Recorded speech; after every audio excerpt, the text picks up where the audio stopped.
हमारी कहानी का जो हीरो है उसका नाम है आरव। एक बिल्कुल आम सा लड़का। एक शाम वो बस यूं ही इंस्टाग्राम स्क्रॉल कर रहा था और तभी हजारों तस्वीरों के बीच उसकी नजर एक प्रोफाइल पर आकर रुक सी गई। उस लड़की का नाम था माया और उसकी प्रोफाइल आप समझिए एक सपनों की दुनिया जैसी थी। हमेशा हंसती हुई तस्वीरें, खूबसूरत जगहें और बड़े गहरे लगने वाले कैप्शंस। कोई भी उसे देखकर आकर्षित हो सकता था और आरव भी हो गया। और बस यहीं से शुरू हुआ कहानी का पहला पड़ाव है एक डिजिटल मुलाकात, जिसकी शुरुआत होती है बस एक मामूली से टैप से। हमारी कहानी का जो हीरो है उसका नाम है आरव। एक बिल्कुल आम सा लड़का। एक शाम वो बस यूं ही इंस्टाग्राम स्क्रॉल कर रहा था और तभी हजारों तस्वीरों के बीच उसकी नजर एक प्रोफाइल पर आकर रुक सी गई। उस लड़की का नाम था माया और उसकी प्रोफाइल आप समझिए एक सपनों की दुनिया जैसी थी। हमेशा हंसती हुई तस्वीरें, खूबसूरत जगहें और बड़े गहरे लगने वाले कैप्शंस। कोई भी उसे देखकर आकर्षित हो सकता था और आरव भी हो गया।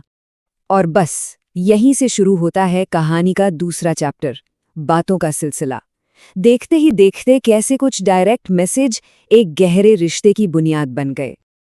आरव ने हिम्मत जुटाई और एक बहुत ही सिंपल सा दिल से निकला हुआ मैसेज भेजा, हाय, आपकी तस्वीरों में एक कहानी है। जानते हैं, जवाब आने में ज्यादा देर नहीं लगी। शुक्रिया, मुझे आपके शब्दों के बारे में भी ऐसा ही लगता है। और बस इसी एक जवाब ने उन बातों की शुरुआत कर दी जो फिर कभी रुकी ही नहीं। उनका कनेक्शन इतनी तेजी से गहरा हो रहा था कि आप सोच भी नहीं सकते। जो सिलसिला एक डीएम से शुरू हुआ, वो कुछ ही हफ्तों में रोज की बातों और एक महीने के अंदर देर रात तक होने वाली कॉल्स में बदल गया। सिर्फ 3 महीने, और वो अपने सबसे गहरे राज एक दूसरे से शेयर कर रहे थे। और फिर एक रात आरव ने वो कह दिया जो शायद उसकी सबसे बड़ी भूल थी। उसने कहा, तुमसे बात करके लगता है जैसे तुम्हें सालों से जानता हूं।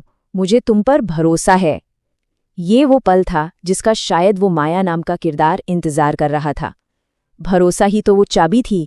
तो चलिए अब कहानी के उस मोड़ पर चलते हैं जहां ये डिजिटल रिश्ता असल दुनिया में कदम रखने वाला था। ये है तीसरा हिस्सा, मिलने का वादा। एक दिन माया का वो मैसेज आया जिसने आरव की दुनिया ही रोशन कर दी। उसने लिखा, अब और इंतजार नहीं होता, चलो इस शुक्रवार को आखिरकार मिलते हैं। ये वो पल था जिसका आरव महीनों से सपना देख रहा था। आरव ने उस मुलाकात के लिए क्या कुछ नहीं किया। एक प्यारा सा शांत कैफे चुना, उसके लिए सोच समझकर एक छोटा सा तोहफा खरीदा और मिलने से पहले एक फाइनल कंफर्मेशन मैसेज भी भेज दिया। वो पूरी तरह से तैयार था। और फिर आया वो दिन, कहानी का वो हिस्सा जो सब कुछ बदलने वाला था। अधूरा इंतजार, सच्चाई का सामना करने का पल अब आ चुका था। आरव कैफे में बैठा इंतजार कर रहा था। उसकी कॉफी ठंडी हो गई। 1 घंटा बीता, फिर दूसरा। हर बार जब भी कैफे का दरवाजा खुलता, उसकी उम्मीदें जग जाती और फिर टूट जाती। वो नहीं आई। उसका दिल बैठने लगा था। उसने घबराकर मैसेज किया, कहाँ हो, सब ठीक तो है? कोई जवाब नहीं। उसने कॉल किया, फोन बंद आ रहा था। उसकी चिंता अब धीरे धीरे डर में बदल रही थी।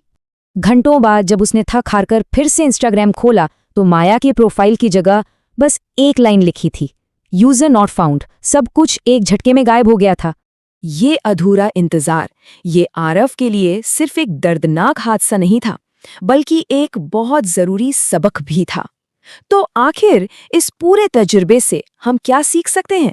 सच्चाई ये थी कि आरव कैटफिशिंग का शिकार हो चुका था। वो प्रोफाइल, वो बातें, वो गहरा कनेक्शन, सब कुछ एक सोची समझी साजिश थी, एक धोखा। जिस इंसान से उसे प्यार हुआ था वो असल में कभी था ही नहीं। ये कहानी हमें कुछ बहुत जरूरी बातें सिखाती है। पहली, हमेशा वेरीफाई करें। एक छोटी सी वीडियो कॉल पहचान पक्की कर सकती है।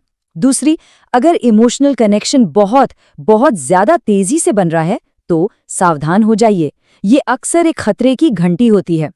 और तीसरी, याद रखें कि एक परफेक्ट दिखने वाली ऑनलाइन प्रोफाइल अक्सर सच्चाई से कोसों दूर होती है। इस डिजिटल दुनिया में सतर्क रहना ही अपने दिल को बचाने का सबसे सही तरीका है। तो ये